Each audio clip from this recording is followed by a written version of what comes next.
వస్తామని చెప్పిన ఇది మూడవసారి పిలవడం 3 సార్లు కాదు 30 సార్లు పిలిచిన విచారణకు సహకరిస్తాం. మా మీద కేసులు బనాయించి మమ్మల్ని ఇబ్బంది పెట్టి కమిషన్లు వేసి మమ్మల్ని ఏదో ఇబ్బంది పెట్టినంత మాత్రాన వేధించినంత మాత్రాన ప్రజల తరపున ప్రశ్నించడం బంద్ చేస్తామనుకుంటే అది కాంగ్రెస్ ప్రభుత్వం యొక్క అవివేకం అజ్ఞానం అవుతుంది తప్ప ఇంకోటి కానే కాదు. పెద్దలు కేసీఆర్ గారిని పెద్దలు హరీష్ రావు గారిని కాళేశ్వరం కమిషన్ ముందు కూర్చోబెట్టి మీరు పైశాచికానందం పొందొచ్చు. ఇవాళ ఏసీబీ ముందుకి విచారణకు పిలిపించి కొంత మానసికంగా రాక్షసానందం పొందుతూ ఉండవచ్చు. అవసరమైతే అరెస్ట్ కూడా చేస్తారు కావచ్చు. కానీ ఒకటి పక్క తెలంగాణ కోసం గతంలోనే జైలుకు పోయి వచ్చిన వాళ్ళం.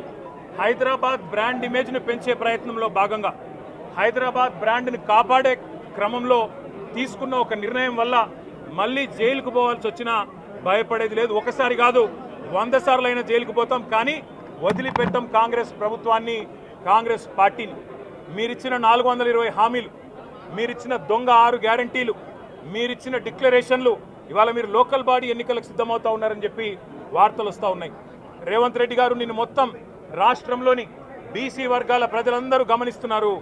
42% రిజర్వేషన్ ఇచ్చి 42% రిజర్వేషన్ ఇస్తాం అని కామారెడ్డి డిక్లరేషన్లో చెప్పి మోసం చేసి ఈరోజు స్థానిక సంస్థల ఎన్నికలకు మరి రిజర్వేషన్ ఇవ్వకుండానే పోతున్న వైనాన్ని కూడా బీసీలు గమనిస్తూ ఉన్నారు. రైతు బంధు పేరిట ఎలక్షన్ బంధుగా మార్చి ఎలక్షన్లు వచ్చినప్పుడు మాత్రమే రైతు బంధు వేస్తున్న విషయాన్ని రైతులు గమనిస్తున్నారు. నెలకు 2500 ఎగ్గొట్టిన విషయాన్ని ఈ రాష్ట్రంలోని మహిళలు గమనిస్తూ ఉన్నారు. 2 లక్షల ఉద్యోగాలని చెప్పి నువ్వు చేసిన మోసాన్ని ఈరోజు రాష్ట్రంలోని యువత గమనించింది. కాబట్టే నీ దగ్గర చెప్పుకోవడానికి సమాధానం లేదు, చెప్పుకునేందుకు ఏమీ లేదు. కాబట్టి ఏం చేయాలి? నువ్వు ఏదో ఒక డైవర్షన్ మీద ఏదో ఒక రకంగా ఒక కమిషన్ అని, ఎంక్వైరీ అని, ఏదో జరిగిందని, ఇదిగో పులి అంటే అదిగో తోక అని, నువ్వేమో దున్నపోతు తినిందనగానే నీకు తయారుగా నీ జోడీదారు బీజేపీ రెడీగా ఉన్నాడు. నువ్వు దున్నపోతు తినిందనగానే వాడు దుడ్డని కట్టేయని వాడికి వస్తాడు. మీ ఇద్దరి దొంగ భాగవతం, మీ ఇద్దరి దొంగ నాటకాలు తెలంగాణ ప్రజలకు అర్థమైనాయి. మేము మాత్రం వాళ్ళ పెడితే గిడితే ఒక వ్యక్తినో 2 వ్యక్తులను జైల్లో పెడతాం, కానీ లక్షలాది మంది కేసీఆర్ సైనికులను టచ్ చేసే ధైర్యం నీకు లేదు. తెలంగాణ ప్రజలకు రక్షణ కవచంలాగా ఆనాడు ఉన్నది టీఆర్ఎస్ఏ, ఈరోజు ఉండేది బీఆర్ఎస్ఏ, రేపటికి కూడా స్వీయ రాజకీయ అస్తిత్వమే శ్రీరామ రక్ష అనే విధంగా ముందుకు పోతాం. నువ్వు ఒక్కసారి కాదు 100 సార్లు పిలిచినా వస్తా, 100 సార్లు నిజమే చెప్తా.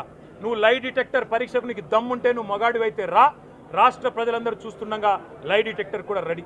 నువ్వు ఒక కేసు కాదు ఇంకో 1000 కేసులు పెట్టినా మేము ప్రశ్నించడం బంద్ చేయం, కొట్లాడడం బంద్ చేయం, తెలంగాణ ప్రజల తరపున నిలదీయడం బంద్ చేయం. నువ్వు వేధింపులతో కేసులతో ఏదో సాధిస్తాననుకుంటే నువ్వు సాధించేదేమీ లేదు. అన్నిటికీ తెగించే కొట్లాటకు ముందుకు వచ్చినాం, తప్పకుండా అన్ని ఎదుర్కొంటామని చెప్పి మీ అందరికి తెలియజేస్తూ థ్యాంక్ యూ.